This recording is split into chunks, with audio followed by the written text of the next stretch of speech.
you know, let's say this house that I'm sitting in is delinquent on their mortgage by, 90 days. They're super delinquent. The lien holder, the mortgage holder, can sell the mortgage, the note, to another investor. So let's say this house is worth $400,000 and the mortgage against it is $200,000. So you would acquire this property. Well, you would acquire the loan. Welcome to the In Your Home podcast. I'm your host, Brett Rosenthal. This podcast is about real people and real homes in Philadelphia and other cities near you. As a realtor in Philadelphia, I get to see all types of homes and meet all kinds of people, and I want to share these experiences with everybody. Tons of unique homes and some amazing people is what you will hear and see. If you like what you hear, follow us on your favorite streaming platform. Hey everyone, welcome to another episode of the In Your Home podcast. We are fortunate to have a non-local to Philadelphia guest today. Her name is Paige Feddersohn, and she's going to introduce herself now. Hi everyone, I'm Paige. Thank you so much, Brett, for having me on your show. Thank you. Nice to meet you, coming in from sunny California, San Diego. So yeah. That's great. It's too sunny here right now. It's like it's been sunny for a week straight and like 95 to 100 degrees. Wow. Every day, and I needed some rain. I need some rain. Yeah. Sometimes it gets like that though. Yeah. So I guess first of all, tell everybody what you do. Yeah, so I'm a real estate investor. I also have a supplement brand called Rosenthal. I've been in real estate for over 10 years now, buying, selling properties, managing them. And then recently I got into real estate or investing in notes and buying notes on the secondary mortgage market. So it's kind of an interesting take on real estate investing that I don't think a lot of people are talking about right now. Okay. Yeah. So we'll get into that. So tell me first about the supplement. What actual supplements are there? Yeah. So we have it's a vegan supplement brand. I'm not vegan, but I like the idea of, not hurting animals when you don't need to. So we have, as of right now, we have two products. We have a vegan collagen boosting gummy. So they're little like pink heart-shaped gummies. They're cute. And then we also have a vegan version of fish oil. Okay. It's derived from algae, actually. So both of those work in combination really good for optimal collagen production, which is great for healthy hair, skin, nails, and ultimately women and everyone feels hopefully more confident in their skin taking our products. And yeah. Did you ever hear of sea moss? Mm-hmm. Does it do anything or is it a total waste of time? I don't have personal experience taking it. I couldn't stomach the sea moss. It doesn't taste very good, so I couldn't really bring myself to take it. Okay. I just got sea moss in a smoothie. Didn't even taste the sea moss, but the person at the store went on a 30-minute thing on how everybody should have sea moss, and it's amazing. There are lots of minerals in it because it's from the sea. So that is kind of cool. I should probably look into maybe a different kind, just kind of taking it and trying it out. But no, I don't have specific. I'll look for something that doesn't taste like sea moss. So have you lived in San Diego all your life? Yeah, San Diego and LA County. But I lived in Santa Barbara for a little bit too, but I am a SoCal girly for sure. All right. I'm going to California next week. Oh, really? What part? Yeah. So I'm flying to San Francisco, staying there. I've never been to San Francisco, but I've been everywhere. I feel like I've been to most other places. And then just really staying there for a day and a half and then driving down the coast through Big Sur and whatever else other little towns are there that are worth seeing. Eventually hitting LA, and I'll be in LA for Nice. That sounds really fun. Yeah, definitely try to hit up Monterey is a good one. Big Sur, obviously. Carmel by the Sea. Okay. Santa Barbara is good too. It's a little small, like they have good restaurants and stuff, but that should be a fun trip. Let me know how that goes. Yeah. Yosemite would be a good one too if you I'm have more time. excited than ever because this weather here, I've never thought I'd go to California and it'd be like cooler than it is. Yeah, It's bad. it's we get a lot of June gloom actually in the summer, at least in San Diego. So we're still kind of like cloudy in the morning, and then some days we just have just clouds. Still, Got it. yeah. So, what's living like in San Diego? I'm assuming that the cost of living is pretty high. Yeah, it is pretty high. Um, the rent has just soared through the roof. Like during COVID, I was paying the same for like a apartment up in North County, like suburban area, just kind of Hmm. lots of families. And then I moved down to like Little Italy, which is out of downtown, super like nice restaurants and stuff. And it was pretty much the same in rent. And now it's probably gone up like 30%, that specific area. It's insane. I'm blessed because I live with my boyfriend in his house, so I don't have to deal as much with those crazy prices, knock on wood. But yeah, it's expensive. The restaurants here I think are great. Hmm. The beaches are amazing. Some of the best beaches, Laguna is amazing, La Jolla, all of that. We're very blessed. There is a little bit of a homeless problem. I don't know what it's like in Philadelphia, but if you're going to LA, you might want to have that in the back of your mind. There's a lot of homeless over there, and it's unfortunate because you would think that it wouldn't really be that way in America as a whole, but it's obviously like a very real problem for us. Yeah, I feel like it's always been a problem in Philadelphia, but I hear like I lived in New York for a while and I didn't think it was that bad there, but now I heard it's horrible there. Yeah. And everyone's telling me the same thing about San Francisco and LA. Oh yeah, San Fran too. Yeah. So, It's interesting. do you have any idea? So, say you are renting in San Diego, like, do you know Mhm. how much like rent is for like a one bedroom apartment? I would say at least 2,000, 2,500. Okay. If you're looking for like something nicer, 3,000. So, what if you want to be like near the beach? At least 3,000. Yeah. I Okay. mean, you might be able to find some stuff in like Pacific Beach, which is kind of like a lot of college kids, or OB, Ocean Beach is a lot of like hippies and stuff. So you might have, something a little closer to 2,000 there.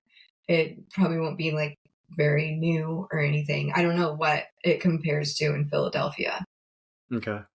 Philadelphia is weird. Like, it's gone up also. And like Mhm. now it got to the point where like I'm speaking to you in San Diego thinking like your rent's going to be way higher than it is here. Mhm. And it's like if you want something nice here, Mhm. one bedroom, you're looking at 26 to 29. So it's like close. Yeah, it Whereas actually, I feel like, I don't know, I feel like it never used to be. yeah. So I guess the rent here is gone up. That is unfortunate, but it's a good time to be a real estate investor and a property owner. I know the It market's is. insane with that too. Yeah. Yeah. Everything's kind of gone up: insurance, property taxes, mortgage rates. It's an interesting market right now for sure. Do you work with a lot of realtors or not? No, not specifically really. A lot of what we do is out of state, and I'm like relatively removed from a lot of the operations for the notes. But investing, from what I've personally done, I am a part owner of a apartment community out of Texas. That kind of seems to be a hot spot, like Nevada, Phoenix, Georgia, that kind of stuff. But I do know some people who invest in California and do well, but there's just a lot of red tape here too.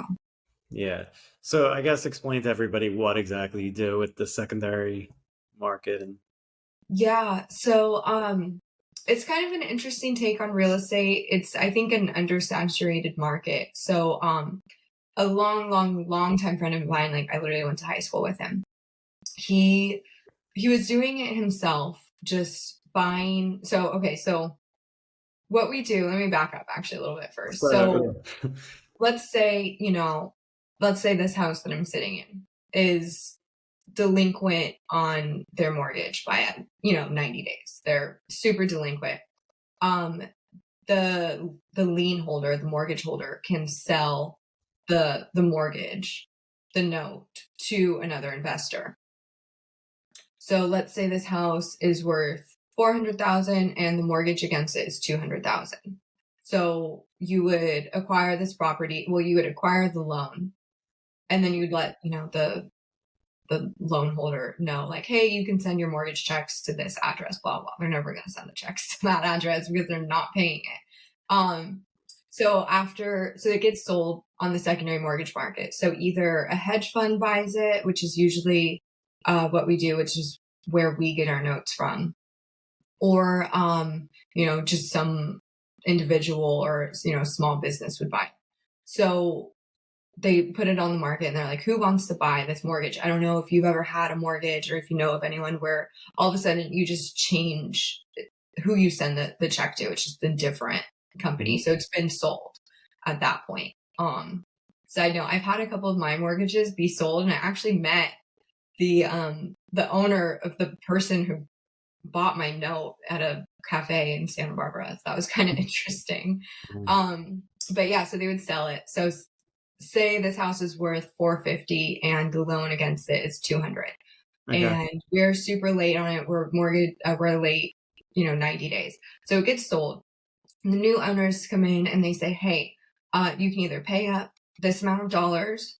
Sometimes they negotiate like a lower interest rate or payment options or whatever. And then say we don't pay, which is kind of like not what we're hoping for. We want a win-win situation.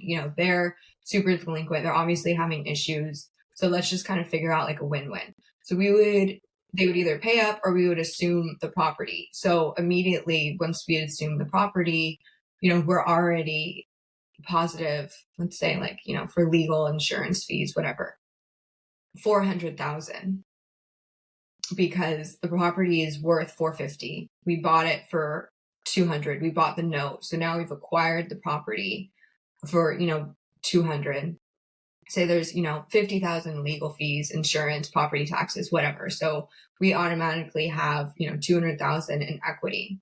So at that point, if comps are going for 550, 600, and it only needs, 30 grand of work, you can obviously flip the house and sell it, as a fixed house, or you can sell it to a wholesaler, or kind of like rent it out. There's lots of options you can do. So that's the gist of it.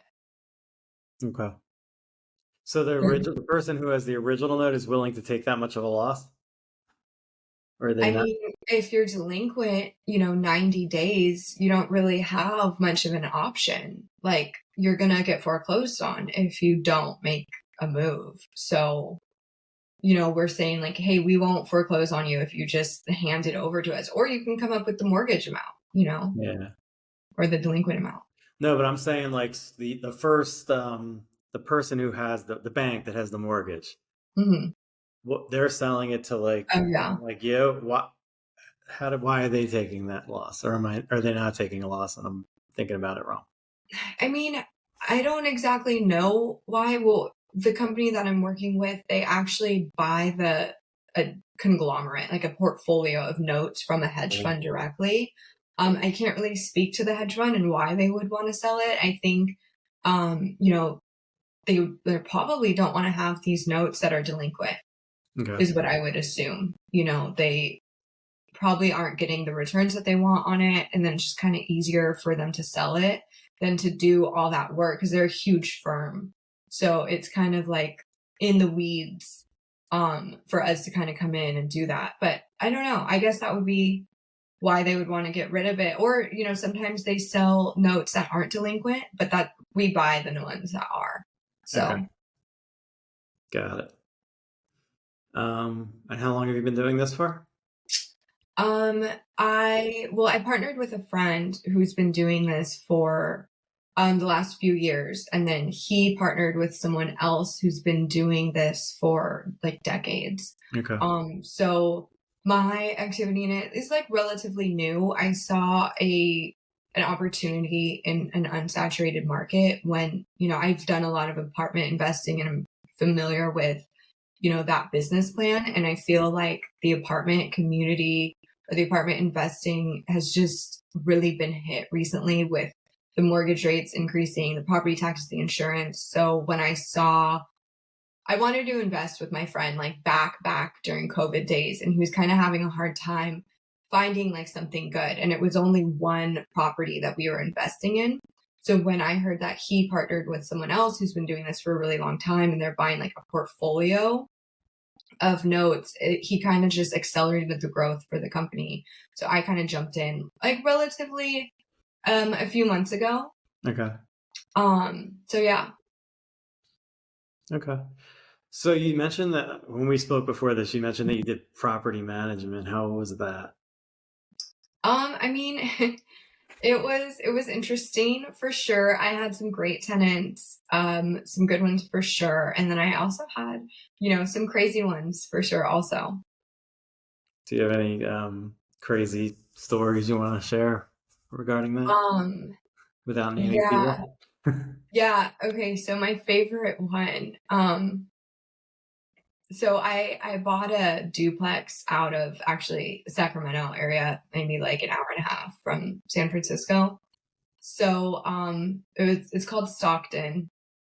Just saying the word like gives me chills down my spine. Have you heard of Stockton? I've heard the name. I've never been there. Yeah.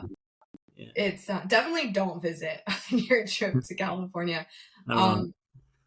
But so I bought a duplex and the property needed a bit of work.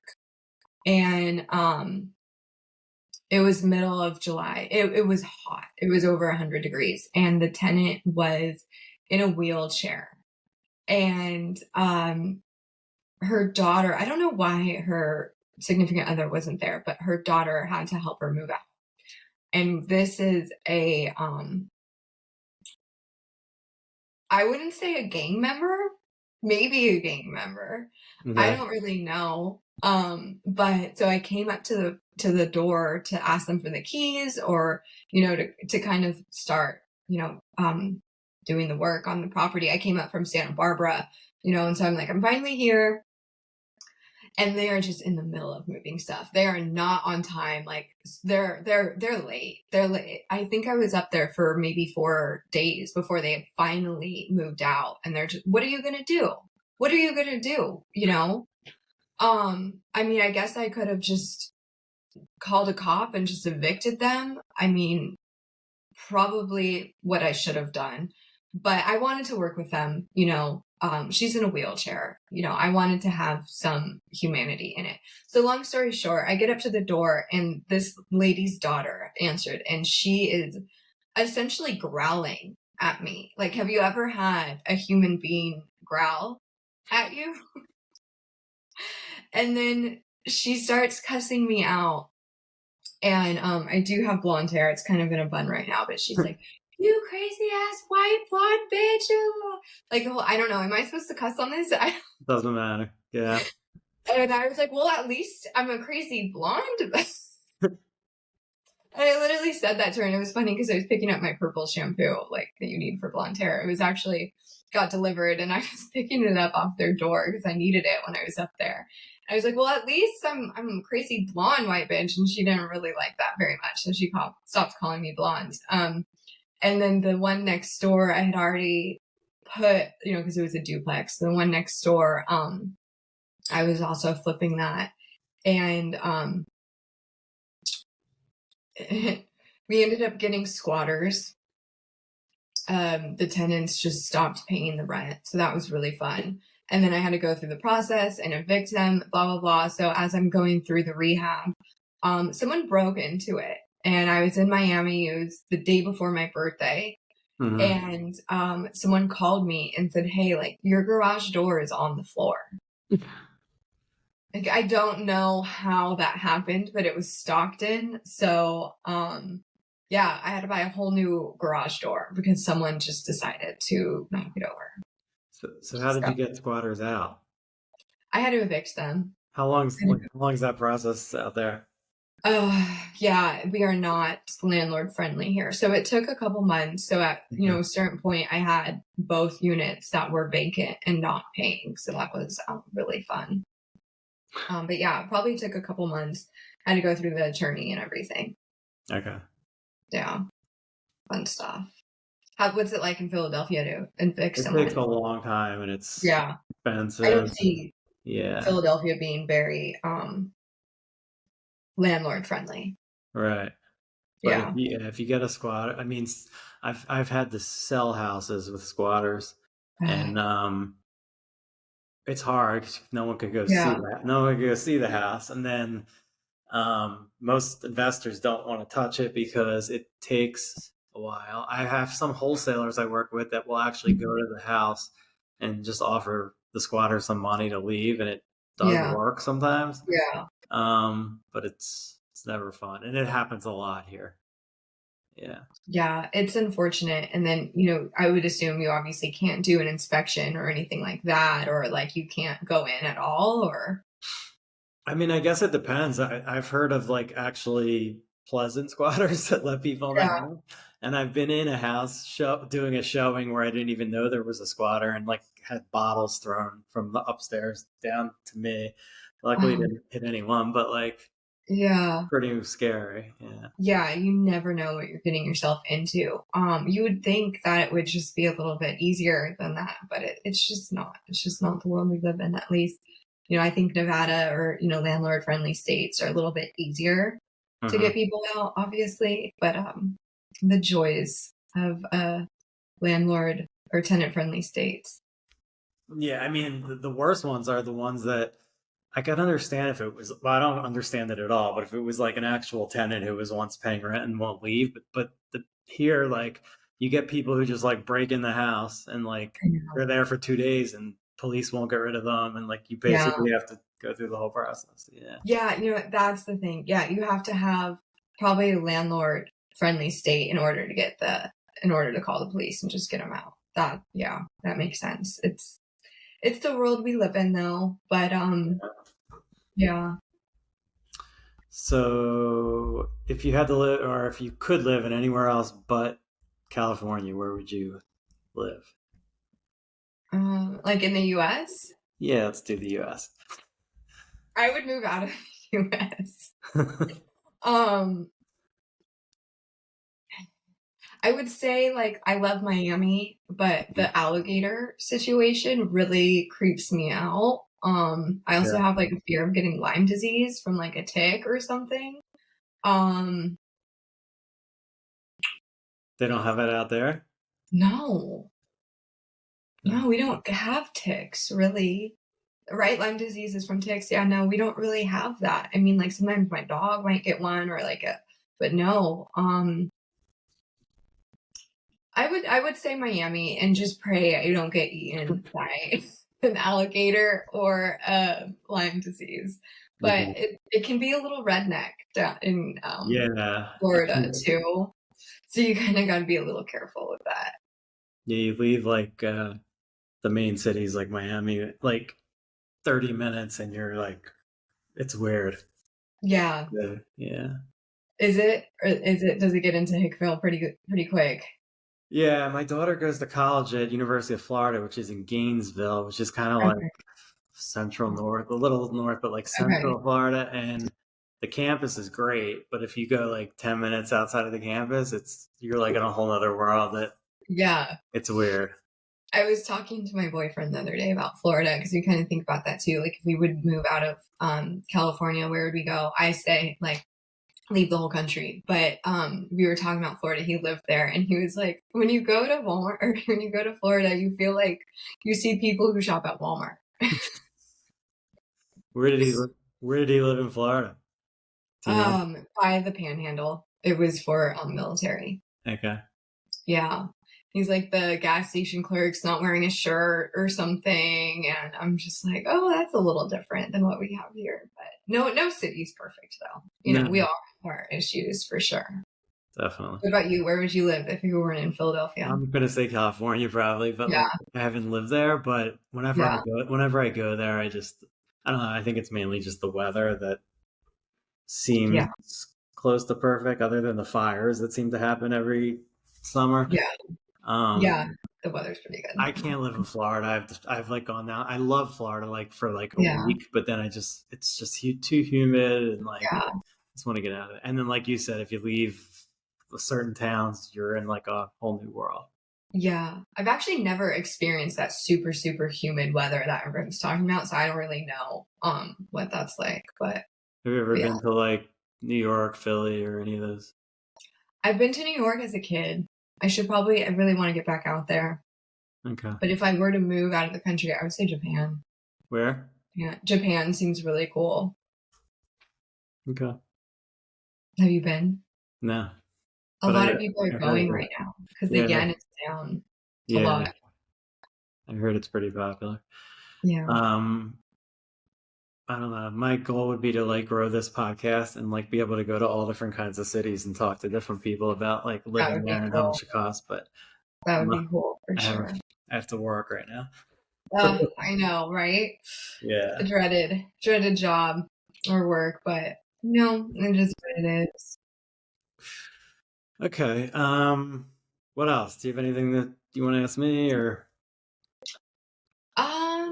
What's being a realtor like? How hard was it to build a business? Because it has like a 90%, success rate, or Fail no, fail failure rate. rate. I think it's got Yeah, a 90% fail rate. yeah, Yeah, I mean, I guess it's hard. I think it's hard like figuring it out, and then once hmm you figure it out, um, it's good, and like you just have to yeah, like maintain it. I think it's the initials. I mean, I just think in general, like a lot of people just these days just don't work, and they yeah, think that like you just don't have to do much to like create something good. hmm Um, so I think it's like the initial. I mean, like you have to figure out what you're good at because like some people are good at like picking up the phone and just like making calls to everyone yeah, and there's other people like me who absolutely hate that. yeah, But there's like different ways to like grow the business. I think the key is you just have to like treat it like it's like you're working every day 9 to 5 yeah, doing yeah, something to generate business. And I think once you get a year under the belt of like building clients, it hmm gets easier every year because people come back, people yeah, refer you. yeah. Um, So what did you do to like get your name out there when you first started? so my first like couple months, I was completely lost. I like sat in trainings and like Only a listened. couple months? I mean, I think so, yeah. Um, I just like sat in these trainings and everyone drilled you need to do these trainings and I think I overthink like thought of Mhm, things and like was too worried I was going to do something wrong. And then mhm. I don't know. So I started out with really small properties, and kind of like learned how to do that. And then I think once I got comfortable, just like it just kind of like came, like figured it out. And then I in the last couple years, I went to like heavy on like internet type things, like Mhm, videos and mhm. writing blogs for other like Oh, websites and stuff like that. And it just like started like ghostwriter. yeah, like put me higher up in the search engines, and now I just get like calls of people. Nice. And then like the market over the last 2 years has changed, so like I had to kind of adjust to that. But I Yeah, think if you just like keep working through it, it you still get stuff. And I think once yeah, we're out of this, I think it'll actually be really good. yeah. I heard that real estate agents have the best quality of life out of any job. Really? Or yeah, like the best, maybe not quality life, but like realtor satisfaction or like, yeah, you get what I'm kind of trying to say. Like, Yeah. because you do get to have your own schedule somewhat, at least. People always ask me like if I wanted to be a realtor, and I've never really thought about it. I don't think I have the patience to like show people so many different houses, and they're like, I don't like these countertops. I'm like, all right, here we go. It has everything else on the list, and dealing with someone who's making a huge financial decision, and they might be coming in from out of town, and I could see how you'd have to do a lot of hand holding, and I just don't really think I have the patience for that. It's like, do you want to buy the house? Like, Yeah. if it's everything on your list, what do you want to do? There's like some clients that will like not even need to see a house and will buy it. There's Mm-hmm. others that will like string you on for like a year Yeah. and then say, you know what, I think I'm just gonna rent. Or Can't. or just like, yeah, stuff like that. But you like never know what you're gonna get. Yeah. And Or they don't qualify. Well, I guess you pre-qualify, or, some sometimes, yeah, changes. even, and that's the other thing. Sometimes like you like get something under contract and you, at least at the beginning, I just like thought it was like, I'm gonna make money on this. Mm-hmm. So many things that could go wrong throughout the transaction. So you gotta have to kind of like learn Yeah. to like deal with anything and just move on, Yeah. which I think is tough for some agents.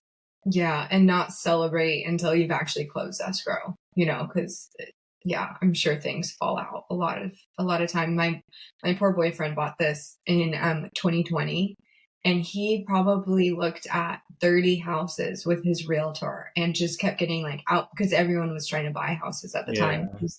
Mortgage rates were so low at the time, and he probably got outbid, or it didn't work out for 30 houses. And this realtor just stuck with him. So when he finally found this, he just barely even looked at it. It was like, yep, this will work. She's like, do you want to see like the bedrooms? Yeah.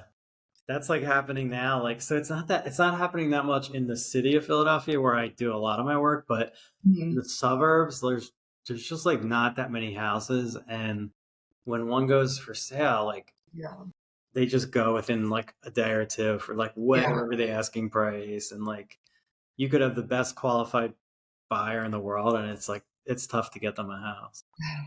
Yeah. Yeah, it seems like it's something that's, inventory, lack of inventory is, a huge problem, I think, nationwide. We should just be building cities out in like farmland. I don't know why we're not really. Yeah. We need to be, there's a lot of land here that's not being used. We need to start moving out. And I think that's kind of what we're seeing, at least a little bit in San Diego. Like, we're seeing outer skirts, cities like Fallbrook and Ramona and stuff, just kind of starting to get more populous, and people are just expanding their search a little bit more to get what they want. How far is that from like San Diego? Well, okay, so I'm in North San Diego. I'm by Carlsbad. Have you heard of Carlsbad? Mm-hmm. No, it's a good beach town. So we're on the northern side. So Fallbrook is probably 20 minutes from here. So probably an hour from proper San Diego. And then Ramona is probably like at least 45. It's a little bit more east, but there's some good properties out there. I'm more of like a land girly. Like, I want my land. I could have the smallest house. I don't really care. I don't even care what it looks like. I just want to be out in nature. Give me a horse and a cup of coffee, and I'm good to go. Do you have I'm actually right now, but the theory still stands. Do you have a horse?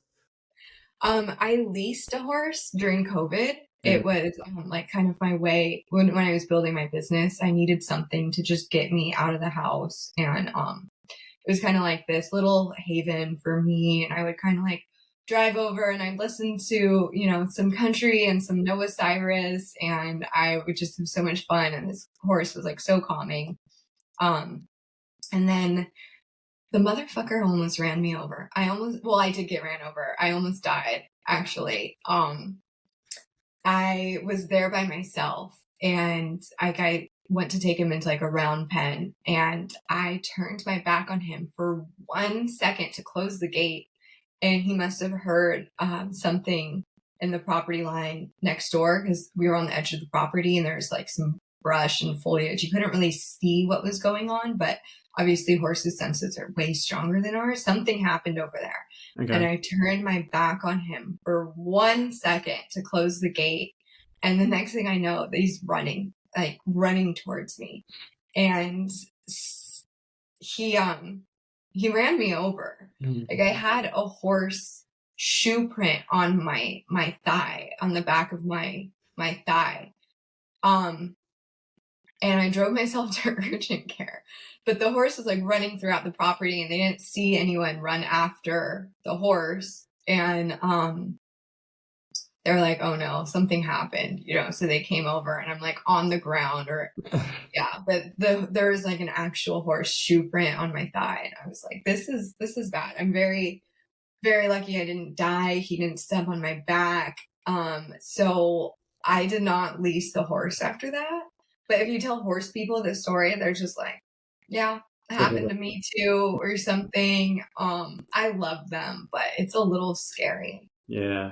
For sure. Plus, I have hip problems, so I don't know if I could really like ride. So yes and no if I want to get a horse. Maybe like some chickens or like a donkey or something would be probably more realistic, probably a little bit more safe. Yeah. Wait, so how do you lease a horse? I've never even heard of Oh yeah.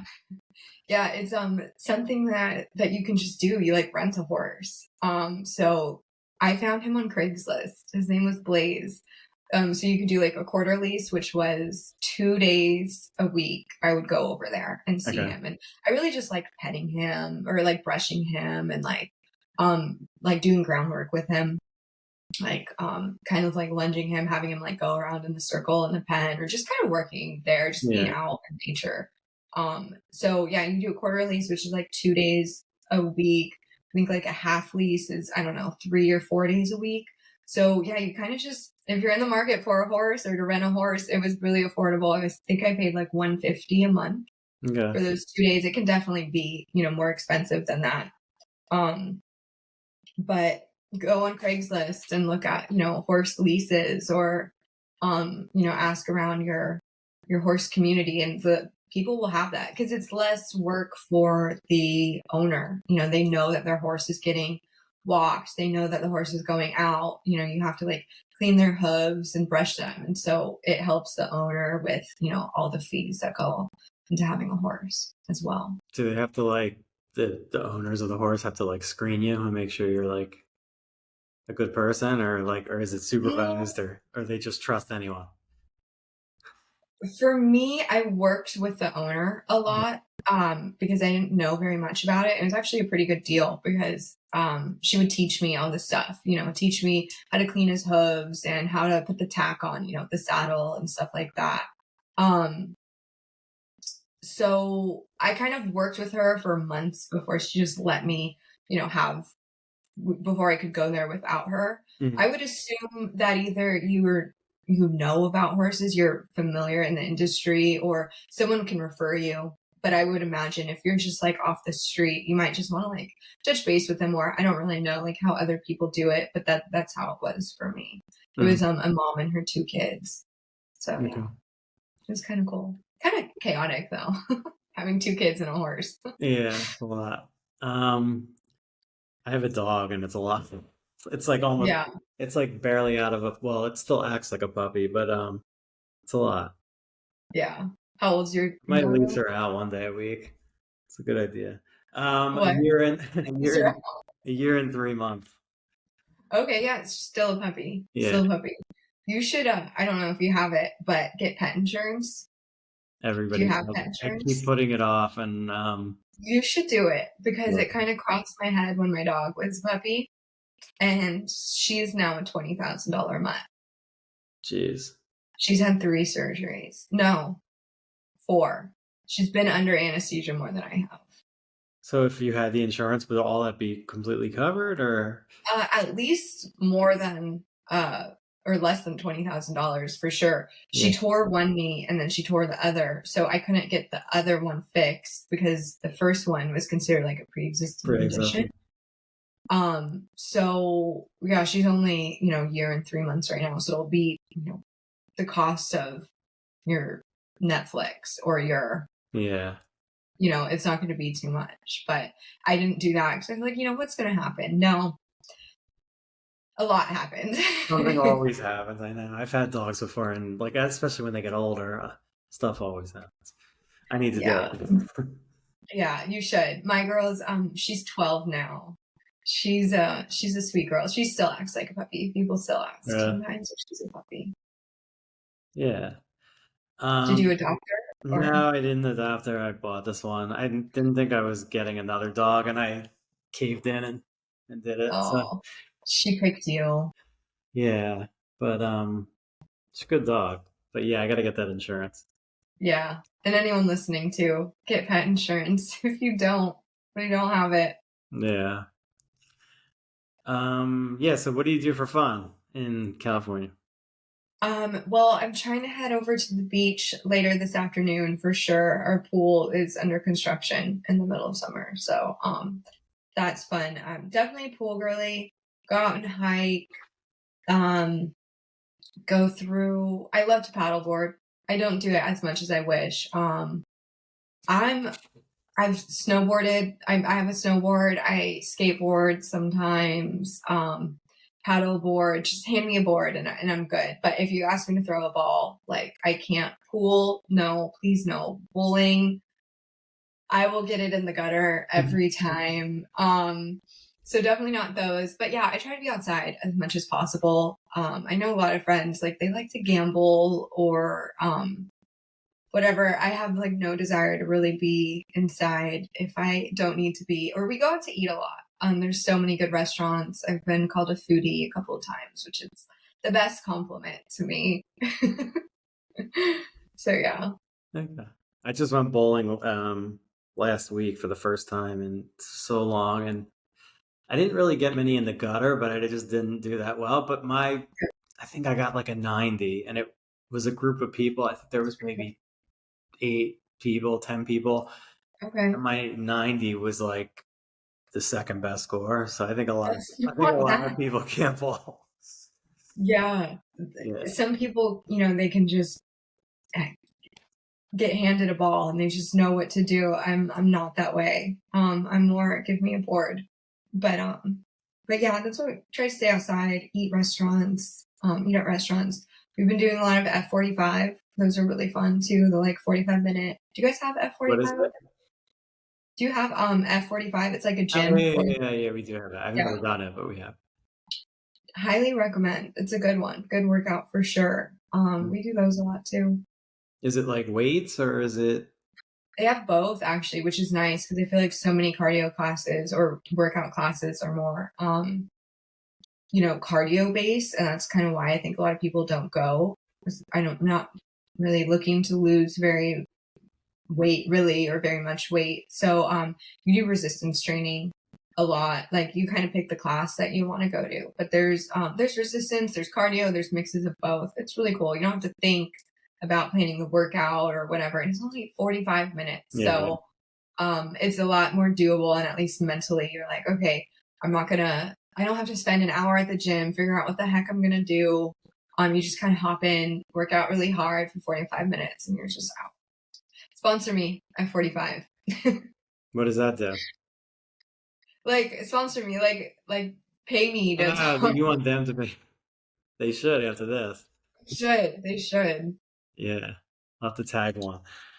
Yeah. How did you find out about me or the podcast? I'm just curious. I was on FM Me. What is that? The website you're on? Okay. Matchmaker. Yeah. I was on it for my business.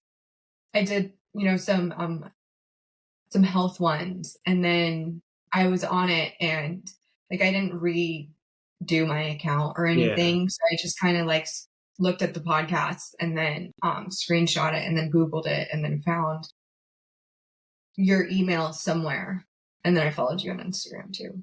I pretty much stalked you. Just kidding. It's fine. We're like backed up right now with these podcasts. I have to like get on it and get them all posted. But I went from like having a hard time getting people, or at least wasn't working that hard to get people, but to people contacting me, and now I have like a whole bunch that I gotta like. Nice, post, that's exciting. I'm gonna work on it. Yeah, or I'm gonna hire someone to do it. But they're fun. I like talking to people from. Yeah, maybe hire someone for the outreach or like the scheduling and stuff. But you're the star of the show, so you can't hire that. Yeah, I'll still do it. More like the editing or like the posting, the places. Or you do all the editing. Do it all. That's a lot. Yeah. Hire a VA. Go on like Upwork or Fiverr or something. That's a lot. That's time consuming. Yeah. At least. I didn't think I would do as many as I'm doing all of a sudden, but they're fun. Well, good for you. Hopefully it blows up and gets Yeah. replaces your income. Yeah. So before we go away, do you want to tell people like how they can contact you or like what you're looking for or anything about you? Just go ahead. Yeah. So if you're interested in investing in notes, we typically pay out 18% yearly minimum, which is a pretty handsome return. And that's, well, I wouldn't say minimum, but that's the lower end of the spectrum, because obviously any investment, you could lose your money. But if you're looking to invest, now is the time to do it. Like, inflation's just going through the roof, and you've got to have your money parked in somewhere that is going to produce you more money so that you can keep that purchasing power up. But contact me at invest with Paige, Paige 4 at gmail.com. So that's invest with Paige, Paige 4 at gmail.com. You can follow me on Instagram, Paige Feddersohn. My last name's really long. Feddersohn at gmail or on Instagram. All right. We got it. All right. Got it. Thank you Sounds so good. much, Yeah. Brett. Thank you so much. I learned a lot and have a good day. All right. You as well. Thank you guys for See you. listening. Bye.